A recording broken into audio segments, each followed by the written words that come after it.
Esto es comunismo revolucionario. Lo hemos hecho. Usted lo ha hecho. Y usted, todos nosotros. Por fin este simpático país podrá descansar al sol de una verdadera democracia.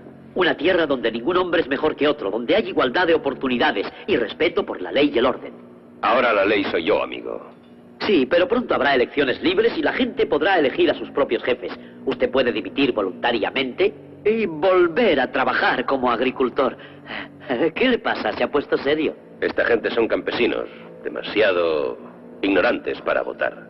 Pero tienen sentido común. Ahora soy yo quien gobierna este país. No habrá elecciones hasta que yo lo decrete. El comunismo ganó la Segunda Guerra Mundial con los aliados y los nazis tuvieron su juicio de Nuremberg. Con la caída del telón de acero y del comunismo, no se hizo justicia a sus millones de víctimas. Las víctimas del comunismo. Hoy la simbología nazi está perseguida. Los símbolos del comunismo, en cambio, han cogido prestigio e incluso están de moda. ¿El comunismo es guay? El Che Guevara fue a la ONU a decir, sí, en Cuba se ha fusilado, se fusila y se fusilará. Lo dijo ante la Asamblea de Naciones Unidas.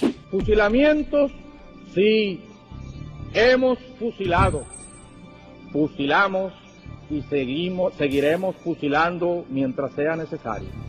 ¿Tiene una deuda el comunismo con sus víctimas?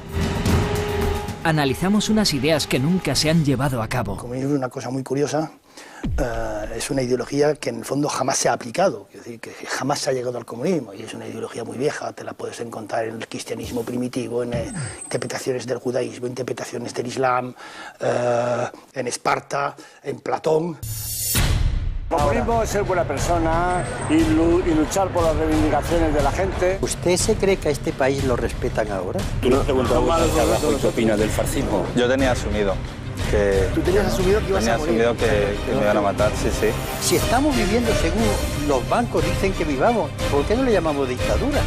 Puede haber gente que sea derecha y sea buena gente. La libertad de prensa en realidad no existe. Sois de Intereconomía y él viene con una camiseta de Bachar al-Assad para reventar una... Lo que no sabía que era Intereconomía esto. Quien no sea comunista es que es mala gente. En el Partido Comunista, por ejemplo, recibía dinero mensualmente de la URSS hasta el año 1991. El Partido Comunista de España... El Partido Comunista de España recibía dinero de Moscú hasta el año 1991, como están los documentos que ya se conocieron después de la perestroika. Bueno, primero recibieron el oro, ¿no? Y luego... claro, intercambio, le devolvían un poquito del oro. Y del año 91, estamos en el año 91, ¿eh? El Partido Comunista, el Partido Socialista, el Partido Popular, mire usted, en la época de Franco los partidos no se podían sostener porque no eran legales. Y entonces se recorría a algo, que es el Socorro Rojo o las ayudas de los partidos hermanos. Es que eso era necesario y lo veo natural y propio de la solidaridad.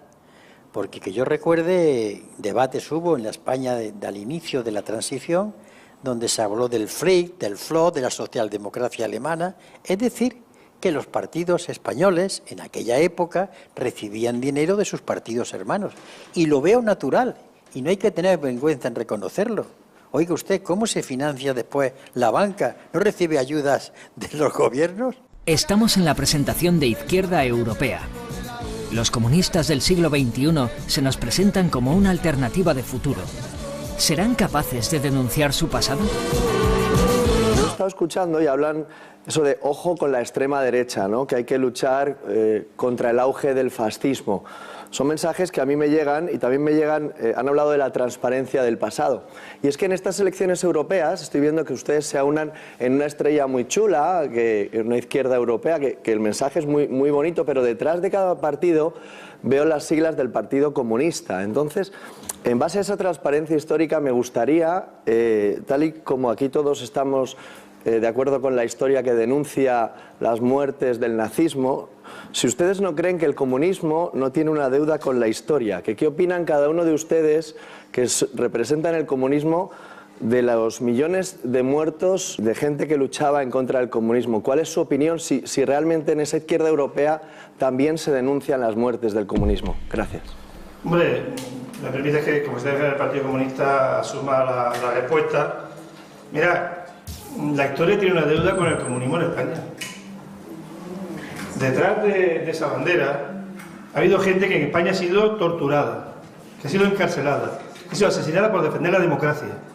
Si hoy estamos aquí porque ha habido mucha gente del Partido Comunista que ha dejado su vida para que hoy estemos aquí. Y por lo tanto, esa respuesta en España se contesta sola. En España nadie nos va a dar lecciones de democracia a los comunistas y a las comunistas porque hemos dejado la vida en esta democracia. Usted me puede responder a la pregunta, ¿qué opina de los millones de muertos por culpa del comunismo? Sí, le he contestado a la pregunta. No, me ha contestado. Que los comunistas somos las víctimas. De las víctimas. Yo le hablo de las víctimas del comunismo. Si ustedes, aprovechando que estamos en una democracia que representan a la izquierda europea, también son capaces de denunciar lo que hizo Stalin, lo que hizo el comunismo, lo que se hizo en las repúblicas socialistas, es lo que les pregunto. Usted respóndame lo que quiera, pero yo les pongo también un poco para ver esa transparencia, pero a usted y al francés. La démocratie et la liberté est aujourd'hui au cœur du projet de la gauche européenne. Y a lo que les he preguntado... Perdona, no vamos a confundir formatos periodísticos, esto es una rueda de prensa, no es una entrevista tuya hacia ellos. Claro, es que he hecho una pregunta y no me la han respondido. Esto está hablado con tus responsables de... Sí, he hecho una pregunta y yo les doy la posibilidad de que me respondan. Por respeto al resto de compañeros, esto no es una cosa entre ellos y tú. No. Otro compañero que quiera preguntar también. Sí. Si se retratan ellos. Hemos contestado la pregunta. Sí. Si tú crees que lo has contestado, estupendo. Ya está contestado, por favor. No, en este caso, disculpad, es que mis preguntas... Callo. Tan difícil es, macho. Es decir, tan malos los unos como los otros. No es verdad eso. Tú le has preguntado a Rajoy qué opina del fascismo. El hecho de que aparezca una nueva generación de partidos comunistas educado en la ignorancia absoluta de su propio pasado y en la incapacidad dogmática para reconocer sus errores me parece muchísimo más peligroso. Es decir, me parece que es objetivamente mucho más peligroso un alcalde de un partido comunista ignorante de sí mismo en una ciudad de Portugal o de Francia que un alcalde, por ejemplo, del Frente Nacional en Francia, donde hay muchos. ¿Por qué los comunistas no condenan sus crímenes? ¿Qué explicación tiene que el comunismo no tenga una condena que llegue al ciudadano medio? Digamos que el comunismo, si hemos hecho la comparativa con el nazismo, es un sistema varias veces superior en número de muertos al sistema nazi, ¿no? Porque hablamos de 6 millones de judíos, pero al comunismo se le calcula aproximadamente unos 100 millones de muertos. Es una cifra en revisión, a la vez que es una cifra estimativa, porque no tenemos, ni vamos a tener nunca, la cifra exacta, pero sí tenemos unas cifras más o menos aproximadas. Y si juntamos todas las víctimas del comunismo, fundamentalmente en la Unión Soviética y en China, además de otros países menores como Camboya, tenemos una cifra que ronda en torno a los 100 millones de muertos. De modo que lo podemos definir como el sistema más criminal de todos los que han tenido acomodo en la historia. Hay crímenes abominables que se han cometido en nombre del comunismo y a los responsables de esos crímenes, claro que hay que condenarles o intentar juzgarles si se les pudiera juzgar. Creo que el comunismo fue ingenuo porque pensó que un partido único podía representar la pluralidad de opiniones. Eso es un error. Cuando uno ve los platos rotos es muy fácil decir que el otro los ha roto a conciencia y que a ti, sin embargo, se te han caído de las manos por ingenuo.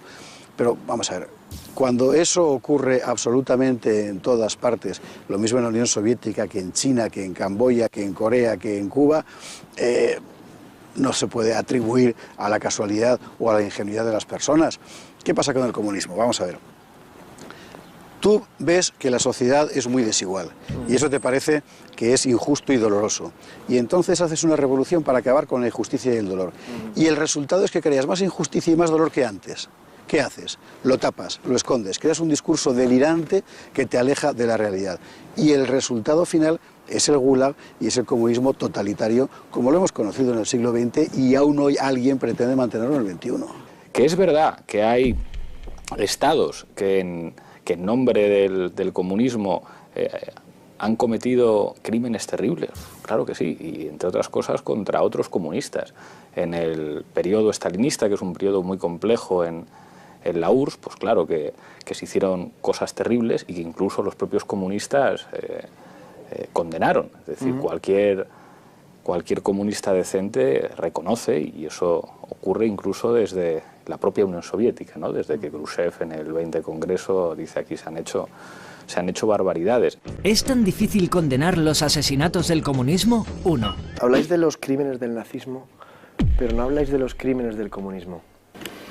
Sí, lo que es una cosa intolerable es intentar equipararlos, no se sostiene intelectualmente. ¿Es tan difícil condenar los asesinatos del comunismo? 2. He oído cifras de 100 millones de muertos del comunismo y a mí, pues como 50, como 6 millones de judíos, me parece todo absolutamente reprochable, pero por eso quiero ponerlo o intentar oírlo de... Claro, es que fíjate, las cifras de responsabilidad del comunismo son muy complicadas de establecer con fiabilidad, así como sabes con absoluta certeza cuánta gente murió en la Segunda Guerra Mundial, ¿no?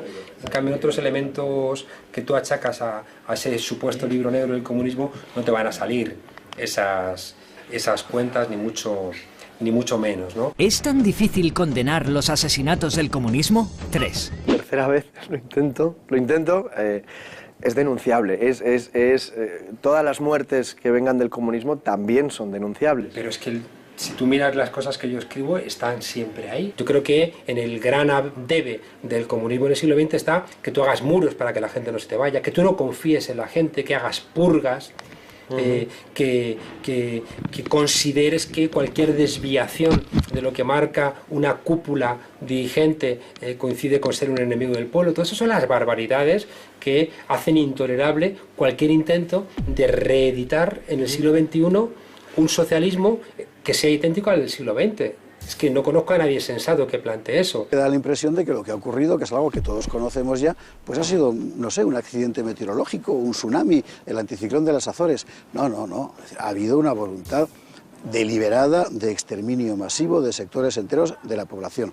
Y deberían preguntarse por qué, es decir, deberían preguntarse qué hay en su doctrina que ha conducido a que la única forma de aplicarlo exija previamente la aniquilación de una parte de la sociedad. Eso es una enfermedad, es la enfermedad totalitaria del siglo XX. Reconocer que en la Unión Soviética, en la época de Stalin, hubo excesos, desmanes, pues claro que sí que los hubo.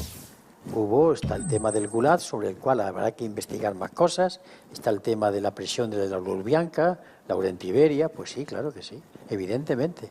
Por eso, cuando yo hablo de estas cosas con toda libertad, estoy autorizado para también criticar los crímenes hechos en nombre del cristianismo de la libertad, porque yo soy el primero que reconoce que hemos cometido errores. Yo nunca he tenido problema en decir que el periodo de la historia de la Unión Soviética en la que Stalin de alguna manera se obsesiona con purgar gente, evidentemente acaba con mucha gente y cualquier crimen de Estado hay que condenarlo, yo con eso no tengo ningún problema. Cuando el comunismo convirtió la mitad de Europa en una grandísima cárcel, empezaron a purgar hasta los propios escritores comunistas que habían colaborado con la llegada del comunismo a la Unión Soviética. Estoy hablando de Bulgakov. O sea, ¿qué le pasó a Pasternak, al escritor de Doctor Zhivago, a Boris Pasternak? Le acusaban en la Asociación de Comunistas, la Asociación de Escritores de la Unión Soviética, le acusaba de subjetivismo. Fíjate, para un novelista, es decir, claro, es subjetivo. Y es verdad, porque al final escribir, y sobre todo escribir novelas, escribir narrativa es un acto moral. Y en las sociedades comunistas no existen los actos morales, existen solamente los actos políticos. Ha sido una ideología que se ha plasmado en regímenes atroces y criminales. Donde quiera que ha pasado el comunismo, como cualquier otra dictadura, solo deja un rastro de sangre, hambre, miseria y pobreza. El comunismo es una cosa muy curiosa porque por eso se le ha llamado el viejo topo. Viejo topo porque es muy antiguo, es una idea, esa idea de igualdad, esa idea de abundancia, tal. Es una idea muy vieja que periódicamente emerge como un topo y de pronto vuelve a desaparecer y vuelve a emerger más tarde y vuelve a emerger más tarde. Entonces, el otro día vi en la televisión decir un americano, el siglo XX ha sido el siglo americano. No, el siglo XX fue el siglo del comunismo, aunque no se llegara nunca a la práctica, ¿de acuerdo? Siglo del comunismo, ¿por qué? Porque todo lo que se hizo en el siglo XX fue en función del comunismo, todo. O sea, todas las políticas que se aplicaron, el keynesianismo, los fascismos, el New Deal en Estados Unidos, todo eso fue en reacción al comunismo, es decir, para que el comunismo no se extendiera. En aquel entonces el comunismo era, durante todo el siglo XX, considerado por los que no eran comunistas como el mal absoluto. La formulación teórica primera, la de Marx, efectivamente nos habla de 3 etapas por las que ha de pasar la humanidad antes de que se llegue al estadio final de felicidad humana, ¿no? La primera de esas etapas es la dictadura del proletariado, es decir, que está formulada de ese modo. Una dictadura de clase, una dictadura en la cual pues la dirección la lleva el Partido Comunista, que es la vanguardia de la clase obrera, la vanguardia del proletariado. Al hablar de una dictadura del proletariado estamos hablando también de un dominio sobre y un exterminio de la clase burguesa. La dictadura del proletariado en sí es hasta una especie de contradicción, porque en principio el comunismo no admite dictadura del proletariado. Se establece la dictadura del proletariado para que el proletariado, como punta de lanza, pueda organizar el país frente a la agresión exterior. Si cogemos a Marx cuando habla de la dictadura del proletariado, me imagino que habrá que adaptarlo, ¿no? No. Es que la dictadura del proletariado, Marx la explica muy bien. Ahora estamos con la dictadura de los bancos y nadie se escandaliza. Pero vamos a ver, si estamos viviendo según los bancos dicen que vivamos, ¿por qué no le llamamos dictadura? Es que jugamos con las palabras. Si realmente aquí hubiese democracia, no mandarían los bancos, no mandarían los poderes económicos, mandaría la política, lo que dicen. Pero entonces eso es distinto. Mire usted, la palabra democracia es muy hermosa, pero se utiliza de una manera fraudulenta en unos casos o en otras. Aquí, en puridad, con el diccionario en la mano, aquí tampoco hay democracia, hay elecciones. Hombre, que es mejor que una dictadura, evidentemente, sobre todo cuando hemos padecido la dictadura de Franco. Pero el pueblo manda en democracia, digo, eso no es verdad.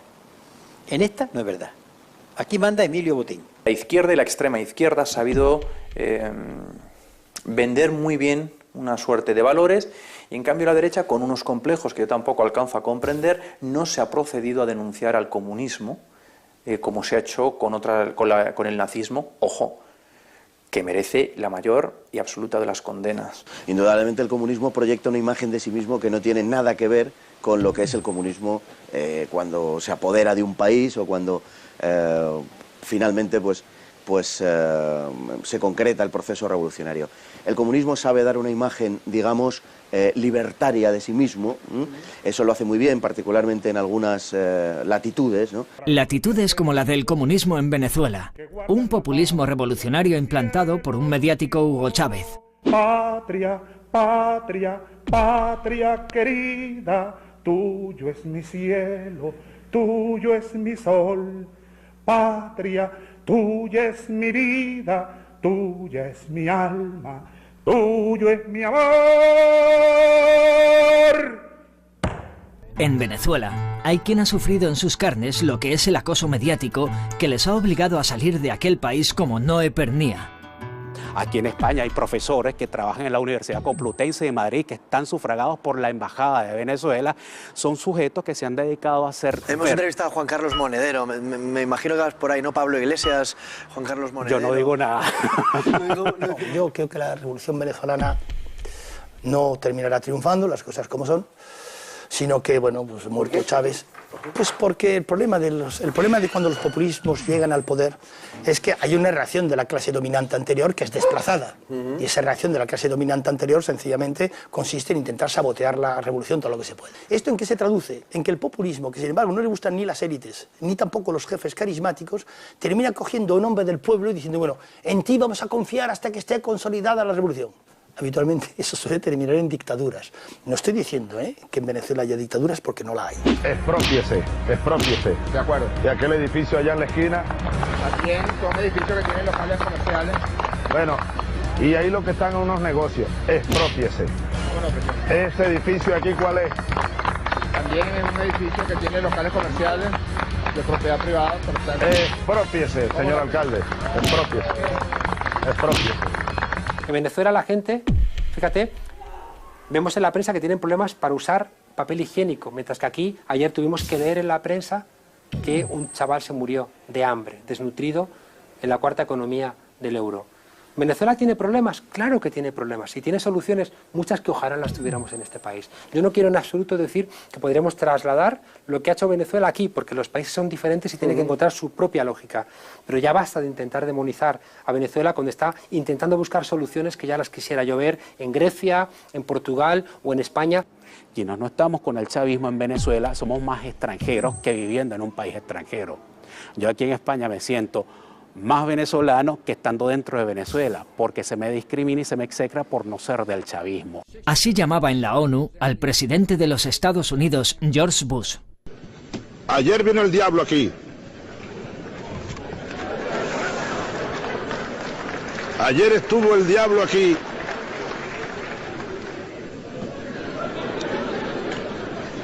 En este mismo lugar huele a azufre todavía. Venezuela es un caso de una experiencia que puede ser exportada a parte de América Latina, pero no a Europa. La familia Chávez, de ser una familia de origen pobre o de clase media en una zona de los llanos de Venezuela, hoy en día los hijos de Chávez pueden darse el lujo de hacer compras todos los fines de semana en los grandes centros comerciales de Estados Unidos y de Canadá. La hija del fallecido líder, Gabriela Chávez, vive como multimillonaria revolucionaria y se va de compras por Norteamérica.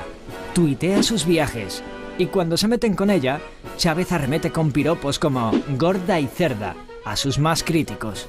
Así son los herederos de la revolución. Me cuentas que hay una oligarquía que es como el comunismo soviético, claro, había una oligarquía que vive muy bien. Claro, los coroneles, la familia Castro, su hijo que es campeón de golf de no sé dónde. Es campeón de golf el hijo de... Sí, ganó un campeonato hace poco.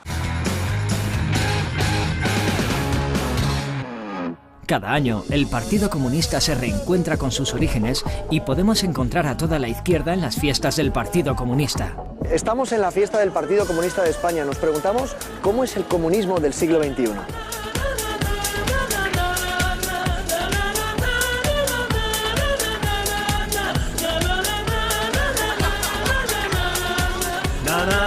Mira, son libros marxistas. Sí. Entonces tenemos varias colecciones, son colecciones de los clásicos marxistas, luego tenemos otra colección de la memoria histórica. ¿Ah? ¿Memoria histórica? ¿Y la memoria de los asesinados por el comunismo? Pero el comunismo de Stalin mató muchos millones de personas, ¿no? No sé, no es un tema que me interese. No. ¿Pero cuál es el comunismo del siglo XXI? No, el comunismo es ser buena persona y luchar por las reivindicaciones de la gente y luchar contra la impunidad de los asesinos. Eso es, a mí lo demás no me preocupa. A mí lo que hizo Stalin no me preocupa en absoluto. Además que no me apetece decir nada de eso. Quiero decir, a mí lo que me preocupa es hoy mi país y la justicia en mi país, ¿no? Yo hablar de otras cosas no me interesa. No, por eso pregunto un poco para no que me interesa en absoluto. Yo lo que quiero hablar es hoy mi país. Los asesinos que se quedaron impunes de todos los crímenes que hicieron durante la dictadura franquista. Eso es mi problema hoy. Eso es lo que yo quiero. Son testimonios que veo de presentadores que trabajan ahí, que han trabajado en... Claramente, allí anteriormente, por ejemplo, cuando estaba Hugo Chávez, en las cadenas se llamaba hasta el magnicidio, o sea, matar al presidente, hablamos bien claro, que eso es un delito. Bueno, pero cuando hablaba Hugo Chávez lo retransmitían en todas las televisiones, ¿no? No, lo retransmitían en su espectro público pequeño. O sea, las cadenas privadas tienen la mayor parte del monopolio ahí en Venezuela. Radio Caracas Televisión, una televisora generalista, comercial que después él cerraría en el año 2006. El decreto fue en el 2006 y la cierra posteriormente en el 2007. ¿Venezuela es un país ideal para vosotros? No ideal, hombre, es como todo, Cuba tiene sus fallos... Tiene su debate interno, tiene sus cosas que pueden ser mejorables desde dentro, pero son procesos que son un ejemplo de construcción contra el capitalismo. Lo que pasa es que allí, claro, había unas desigualdades gigantescas. Claro, y hay inseguridad también y... No, bueno, o sea, ahí estás pinchando, ahí. Yo estoy preguntando. Hay cosas que pueden ir mejorando gradualmente, pero se ha establecido un programa de menos a más en el que los que eran analfabetos cada vez lo son menos, en el que tienen unas necesidades básicas aseguradas, cada vez más. Operaciones barrio adentro. Es lo que debería de ser. Por ahí estamos mejor aquí, por lo que me contáis estamos mejor aquí, en seguridad y en... Hombre, en seguridad es verdad que Venezuela flaquea mucho en índice de delincuencia, es cierto, Hugo Chávez no lo eludía en su... Cuando lo hablaba lo decía, que tenía un alto índice de delincuencia, pero bueno... Parte de la delincuencia procede de la desigualdad tan tremenda que había. Es una ideología esencialmente criminal. La naturaleza del comunismo es violenta. Esto no es una opinión, esto no es subjetivo. Como, no podrían acosarme en este caso, sino es Lenin el que denuncia contra las almas la mentira y contra los cuerpos la violencia. Atención a la obsesión. Los comunistas nos acusan de meter un infiltrado. Sois de Intereconomía y él viene con una camiseta de Bachar al-Assad para reventar... Yo que no sabía que era Intereconomía esto. Sí, ya no, venid los tres juntitos. Tú no sabes qué es Intereconomía, no. Tú te crees que somos gilipollas, por eso somos compañeros. Venga el presidente.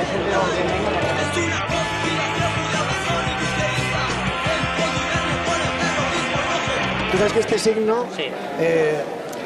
Si miramos a Stalin ha matado a millones de personas, ¿no? Este signo. Stalin fue un dictador dentro de lo que hubo en la etapa comunista y ya está. Pero no todo el comunismo ha sido solo Stalin. Hasta el mismo Partido Comunista en Rusia lo reconoció y todo eso y ya está. eso te vuelvo a repetir la pregunta. Hay monarquía que también ha tenido su... ¿Cuál es fallo y todo eso. el comunismo ideal, el del siglo XXI, en quién lo ves? Bueno, yo no soy quien para decidir en todo eso y en quién lo ve y en quién no.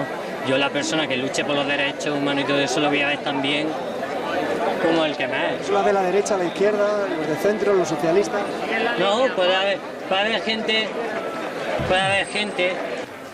gente que sea de derecha y sea buena gente. Quien no sea comunista es que es mala gente. Me gusta eso de puede haber gente que sea de derecha y sea buena gente. Sí, puede haber también, hombre. No hay que catalogar todo de bueno o de malo según su creencia. ¿Es Corea del Norte una dictadura? Para nosotros la libertad consiste en que el país sea soberano, que no sea dependiente de otras naciones o grandes potencias, como por ejemplo España lo es de Estados Unidos, y poder pasear por cualquier calle de cualquier ciudad a las 3 de la mañana sin temor, por ejemplo, a ser atracado. Eso para nosotros es la auténtica libertad y es nuestro concepto y por el que trabajamos en Corea. Casi todo lo que sabemos sobre libertades lo sabemos gracias a gente que ha huido de ese país, que es como una cosa cerrada de la cual es muy difícil conocer algo cierto, ¿no? Un capitán del ejército de Corea del Norte se marchó del país en el 2005 nadando a través de un río que comunicaba con China, en fin, una odisea personal. Y este nos cuenta cómo se vive en Corea del Norte. Este dice que la máxima del régimen es: tu cuerpo es tuyo, pero tu mente pertenece al gran líder. El gran líder era Kim Il-sung, que murió, el gran dictador de esa dictadura marxista-leninista que es Corea del Norte. Ahora ha heredado sus funciones el hijo, que es este estrafalario gordito de la Pamela. Corea del Norte lo único que quiere es desarrollar su modelo social y que la dejen tranquila, así como no impone su modelo sobre otras naciones como Estados Unidos o España.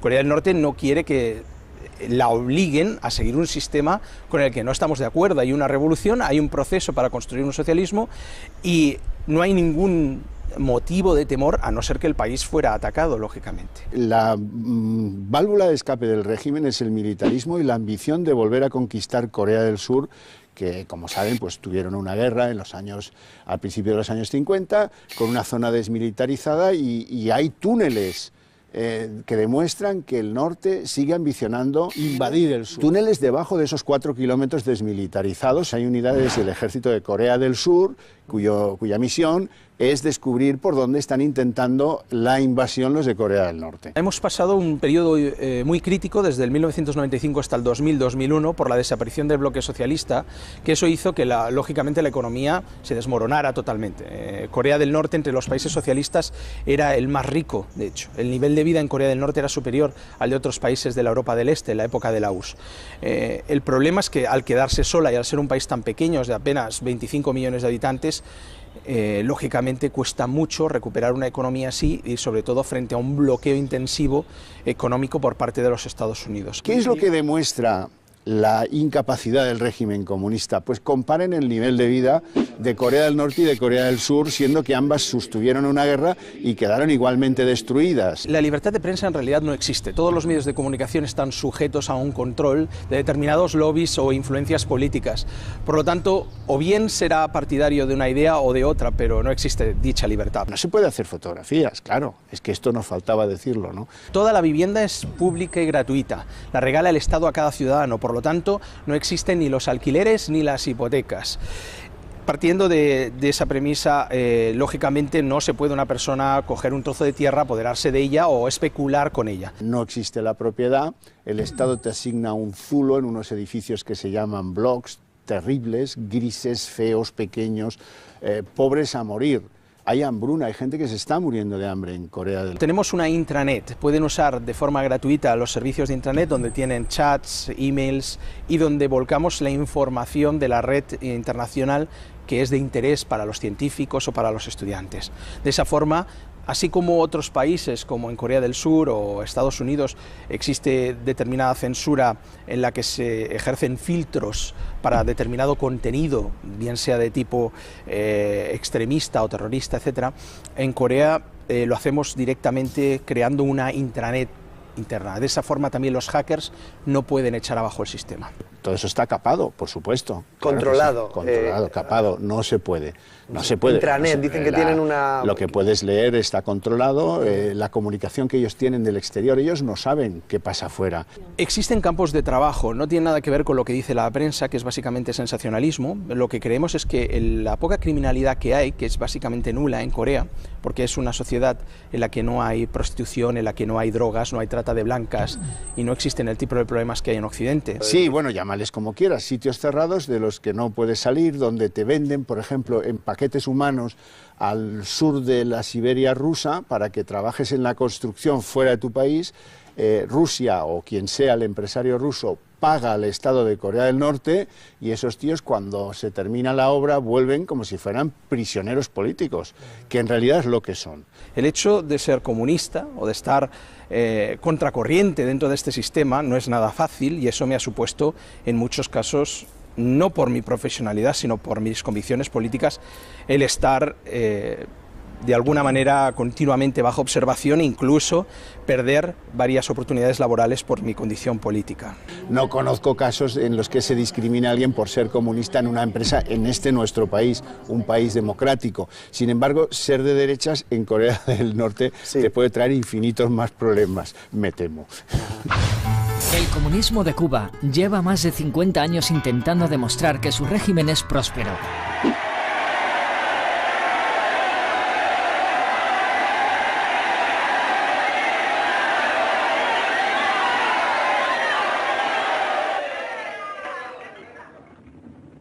Escuchadme.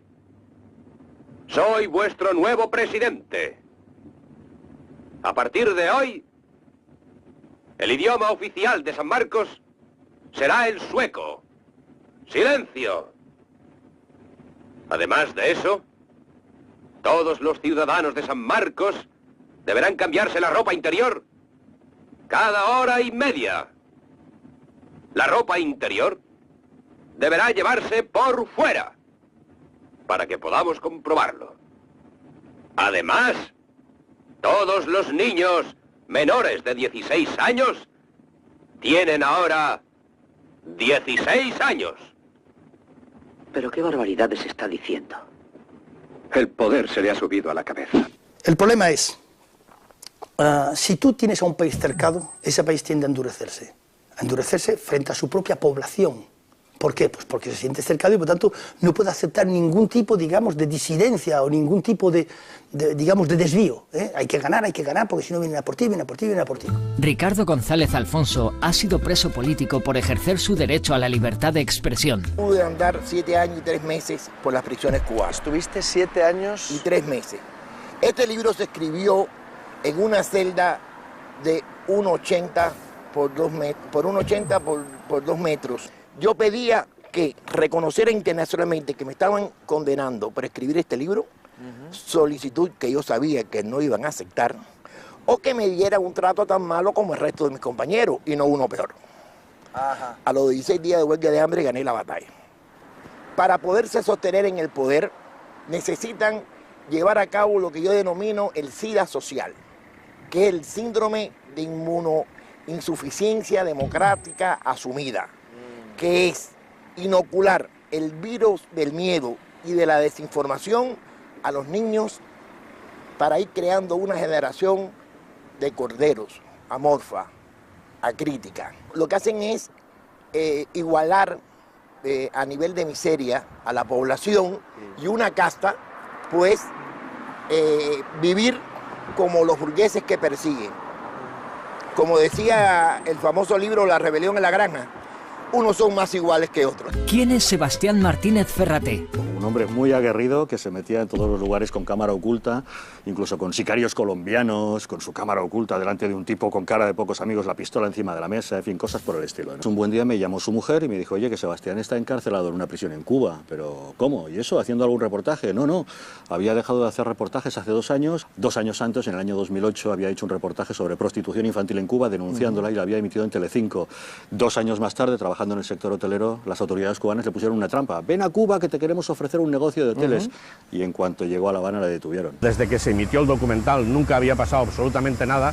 Nada más llegar a La Habana, presentarme en el puesto de inmigración, vinieron dos personajes vestidos de civil y fue cuando me comunicaron que yo estaba detenido por haberle hecho un daño internacional a Cuba. En inmigración estuve 18 días. Estos 18 días fueron tremendos para mí porque es una cárcel, me metieron en una celda los 5 primeros días completamente aislado, solamente tenía interrogatorios mañana, tarde y noche y preguntándome siempre lo mismo, pasándome el documental para machacarte psicológicamente. Después me dejaron suelto durante una semana. Durante esta semana yo pude ir al consulado, iba al consulado durante todo el día, por la noche iba a un apartamento que tenía alquilado a dormir y al cabo de una semana bajo un subterfugio, digámoslo así, me dijeron que yo me presentara otra vez en la inmigración, que tenía que firmar unos papeles y tal para poder alargar mi estancia, cosa que era incongruente totalmente. Me acompañaron los dos cónsules a inmigración y allí mismo quedé detenido, me dieron la orden de detención y a partir de ahí el año y medio. Decían que era ofensivo contra el pueblo de Cuba. Pero luego cambian las acusaciones. Le acusan de proxenetismo, de trata de menores. De lo que él había denunciado. Le meten en la cárcel y si no hubiera sido por el ministro Margallo, que consiguió hacer gestiones diplomáticas y traerle de vuelta a España, no estaría ahora aquí. Pensábamos que con la caída del muro de Berlín y cuando cayó el telón de acero habían terminado esos regímenes comunistas de los que finalmente habíamos visto sus miserias. Bueno, pues sigue existiendo un comunismo como ese en Cuba y no entiendo por qué hay algunas personas que lo defienden, porque realmente va en contra de los derechos humanos y en contra de la libertad y de la libertad de expresión. No hagan sufrir más a su pueblo de los 50 años que llevan sufriendo. Justo cuando estaba acabando el libro se produjo lo de Carromero y la muerte de Osvaldo Payá y Harold Cepero, con lo cual incluí un capítulo hablando de la muerte en una carretera, contando lo que yo creía que realmente había pasado. Tiempo después, afortunadamente, Carromero volvió a casa y ha podido decir la verdad y todos sabemos que fue un atentado de la seguridad cubana. Ángel Carromero fue víctima del Estado totalitario cubano. ¿Tiene rencor con el pueblo cubano? El pueblo cubano no tiene ninguna culpa. El pueblo cubano no tiene ninguna culpa. Es más, el pueblo cubano son víctimas de los hermanos Castro. ¿Cómo voy a tener rencor a esa gente? Hombre, pero has estado 6 meses en la cárcel, macho. Pero es por culpa del comunismo, por la dictadura que tienen ellos. Yo lo que quiero es que se acabe esa dictadura que he sufrido en mis propias carnes y que a día de hoy siguen sufriendo millones de cubanos. Es otro testimonio de la realidad de la isla. Me imagino que hay algún momento que piensas que vas a morir, ¿no? Yo tenía asumido que... ¿Tú tenías asumido que ibas a morir? Tenía asumido que me iban a matar, sí, sí. Yo para ellos era un enemigo, como son todas las personas que eligen pensar de forma diferente al régimen. Estaba aislado, no sabía qué iba a ser de mí y lógicamente asumí que no salía de allí vivo. Confesó en un vídeo que él era culpable del accidente por el que le echaron de la carretera y que acabó con la vida de Osvaldo Payá. Ese vídeo de las cortinas que fui forzado a grabar, sí, que estoy diciendo las expresiones que ellos me dicen que diga, las expresiones cubanas. ¿Quién en España dice...? ¿Pero cómo te forzaron? No tienes opción. Cuando estás allí, sí, o lo haces o lo haces. Ajá. No hay forma. Yo allí... ¿Te pegaron? Yo en el hospital, claro que me dieron. ¿En el hospital? Sí, sí. Yo nada más llegar al hospital dije la verdad. Dije que había sido un golpe trasero que nos sacó de la carretera. Además es que con el fallo de que utilizan expresiones cubanas. Ellos no cayeron en cuenta que en España hablamos todos castellano, pero accidente en tránsito. ¿Cómo es posible que yo libremente decidiera decir, no, he tenido un accidente en tránsito? ¿Qué español dice accidente en tránsito? Ninguno. Le pido a la comunidad internacional que por favor se centre en sacarme de aquí y no en utilizar un accidente en tránsito que podría haberle pasado a cualquier otra persona con fines políticos. Pero tú has visto cuando hace la declaración que utiliza términos que no son de él, que efectivamente él dice que está leyendo una cosa que le han obligado. Claro, que él no habla así, que cualquier español no habla así. ¿Por qué todos los demás dicen que no? ¿Por qué el Ministerio de Exteriores español dice que es verdad lo que se dice en Cuba? ¿Por qué las autoridades diplomáticas no dan crédito a a esa versión y sobre todo el sentido común. Es que si yo digo comportarme de otra forma, igual no nunca nadie hubiera sabido la verdad, mi verdad nunca hubiera salido de Cuba, porque ¿cómo se hubiera hecho? Allí es que no hay libertad. Yo vi a mi abogado cuando ya estaba en una cárcel en La Habana. Al cónsul me dejaban verle cuando ellos querían y nunca solas, siempre con un militar al lado. Comunismo en Cuba, que tú lo has vivido, no es sinónimo... Comunismo es represión y pobreza extrema, salvo para las élites militares que sostienen el régimen. Cualquier trabajador cubano vive con unos cuantos dólares al mes. O sea, 2-3 dólares al mes. Al cambio, pues son 200, 300 pesos cubanos. Hay puestos de control, como en la Alemania nazi, porque es que todas las dictaduras son iguales. Allí, en Cuba, cada vez que pasas de una provincia hay puntos de control donde hay militares comprobando quién cambia de provincia. Es que un cubano no puede cambiar libremente de provincia. Por lo que tú me cuentas, Cuba es la igualdad, pero en la extrema pobreza. Claro, es que el comunismo lo que busca es igualar a todos en lo bajo, en la miseria, que nadie tenga oportunidades, que nadie pueda pensar de forma diferente. Es más, que la gente no sepa ni que puede pensar de forma diferente.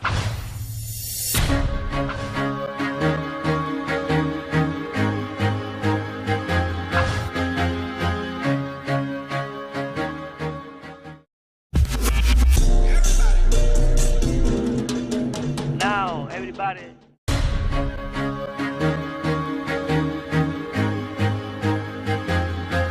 Usted dice que no hay trabajo para todos en este actual sistema. Usted dice que siempre se acoge a la Declaración de los Derechos Humanos de...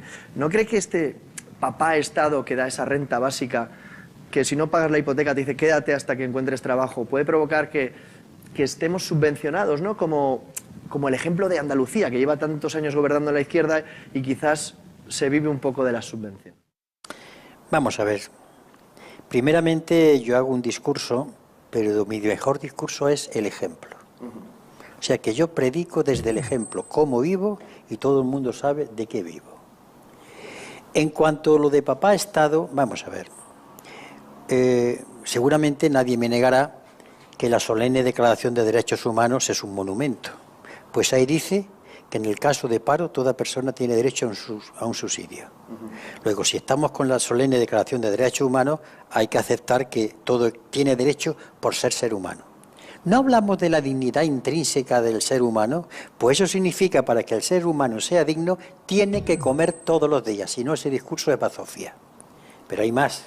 La Constitución española habla de una serie de derechos de los españoles, por tanto, el que la gente se le dé cuando no tienen es un derecho al cual tienen, y perdonen la repetición, tienen derecho por ser seres humanos. Usted afirma, para salir de esta crisis, aquello de no pagar las deudas ilegítimas, aquello de la auditoría de la deuda que hicieron en Ecuador, si hacemos eso, ¿no cree que se nos va a respetar poco en el extranjero y no cree que podemos convertirnos en un país que se lleva a la autarquía, como en el franquismo, ¿no?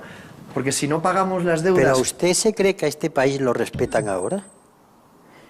¿A usted quién le ha dicho que este país es respetado ni respetable? Mire usted, cuando un país cambia la Constitución por la amenaza de una gobernante como la Merkel, ese país ya no tiene dignidad, ni sus gobernantes la conocen. Decir que pagar la deuda a los bancos es primero que los gastos de los españoles se llama traición, y ese es su nombre. Lo que pasa es que estamos tan acostumbrados a ceder y a humillarnos que otra humillación nos da igual.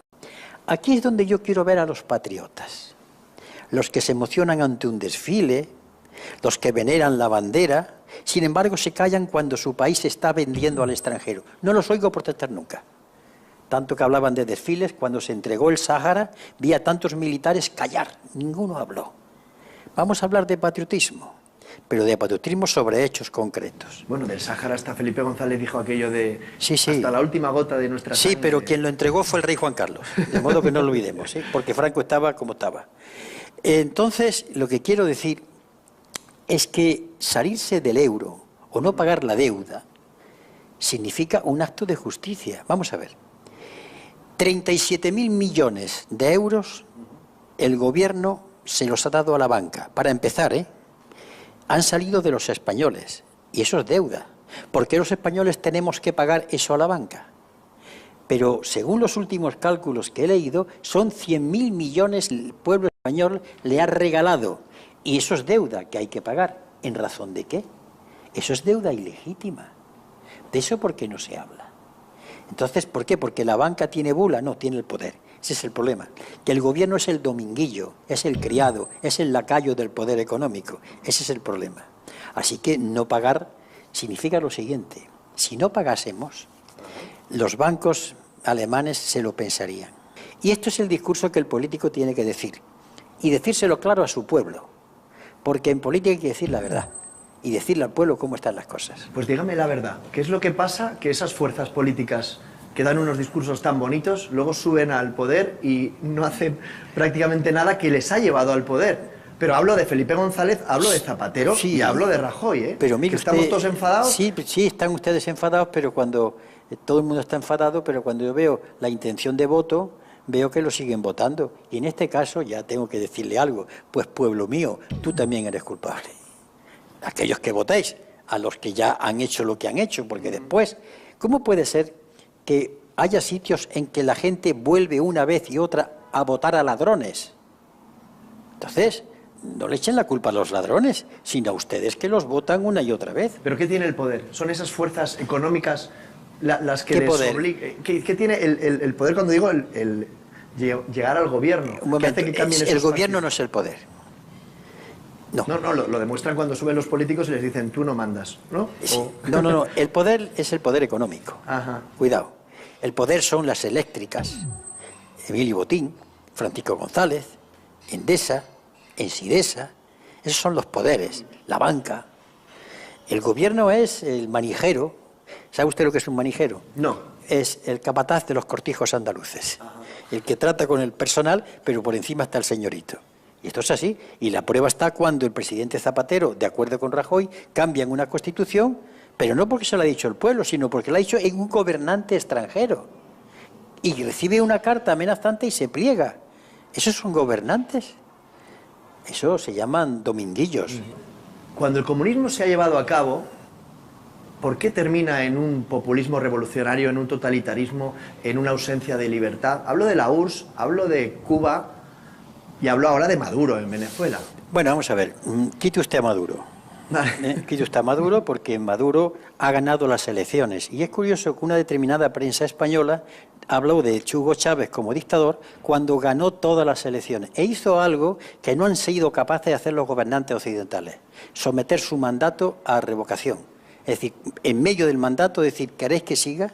Eso no lo ha hecho nadie en Occidente, que tiene que aprender de ahí mucho. Unión Soviética.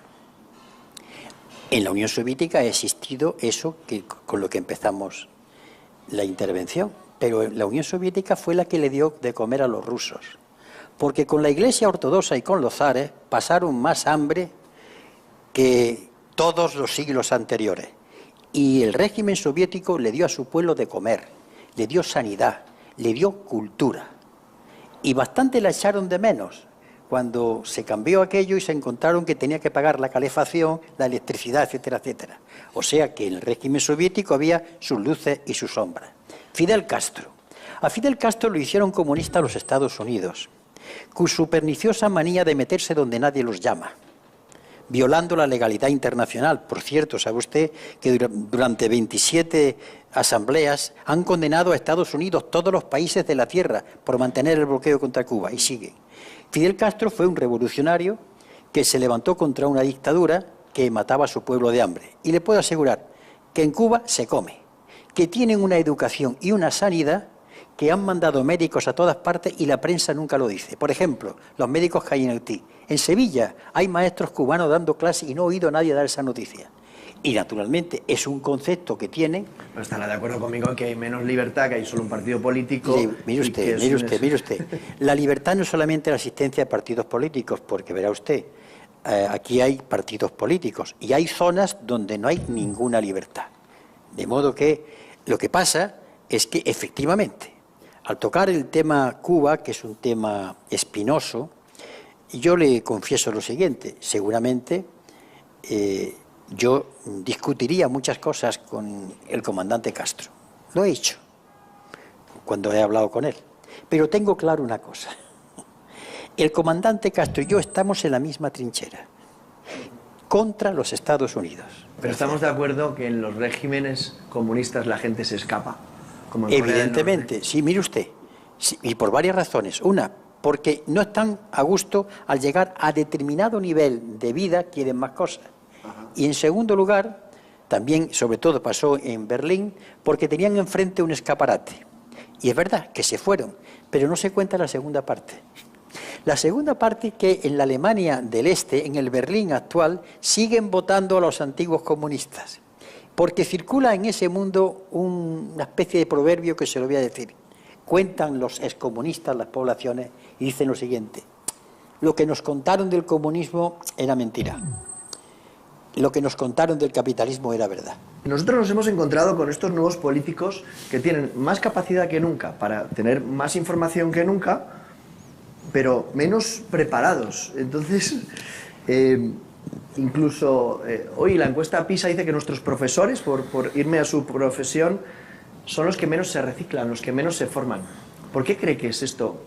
Cuando la gente les busca a ustedes como políticos, los de antes sí que eran buenos, ¿qué les pasa a los de ahora? Voy a ser brutal, pero la verdad hay que decirla. Los políticos somos como la sociedad que nos pare y nos da a luz. Salimos de ustedes. Por tanto, los políticos somos el reflejo de lo que somos como sociedad.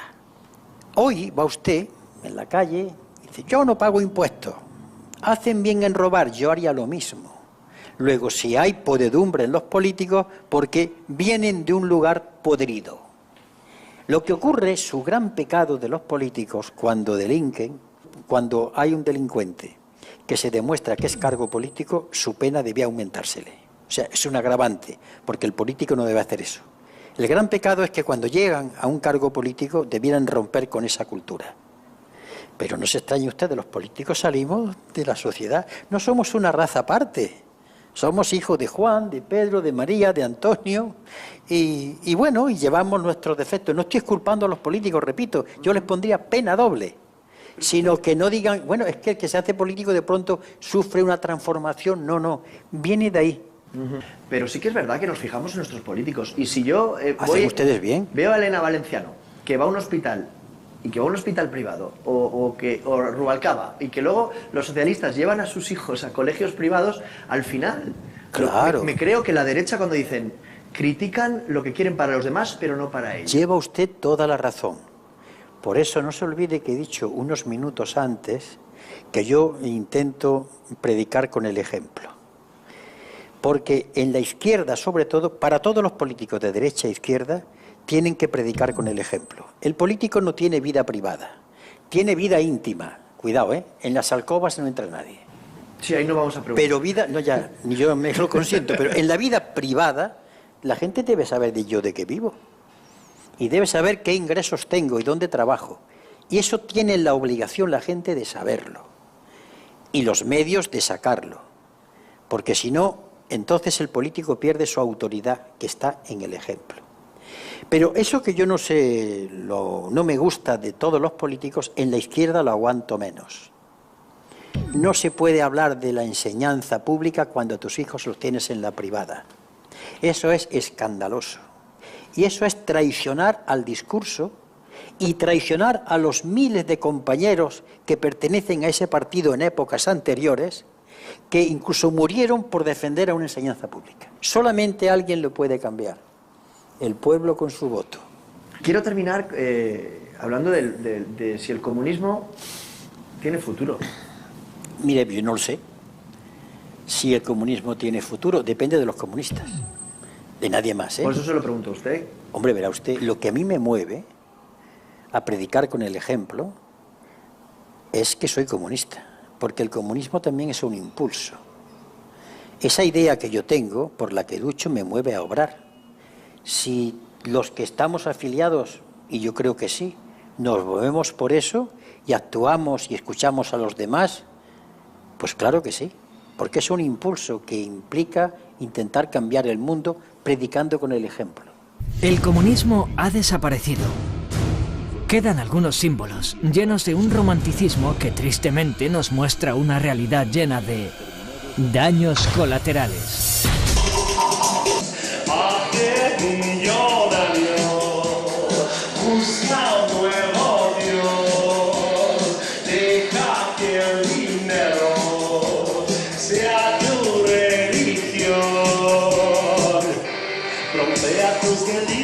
Frente a tu bungalow, en tu isla privada con helicópteros, que el chofer te recoja a eso de las 2, que te lleva al desierto a tu campo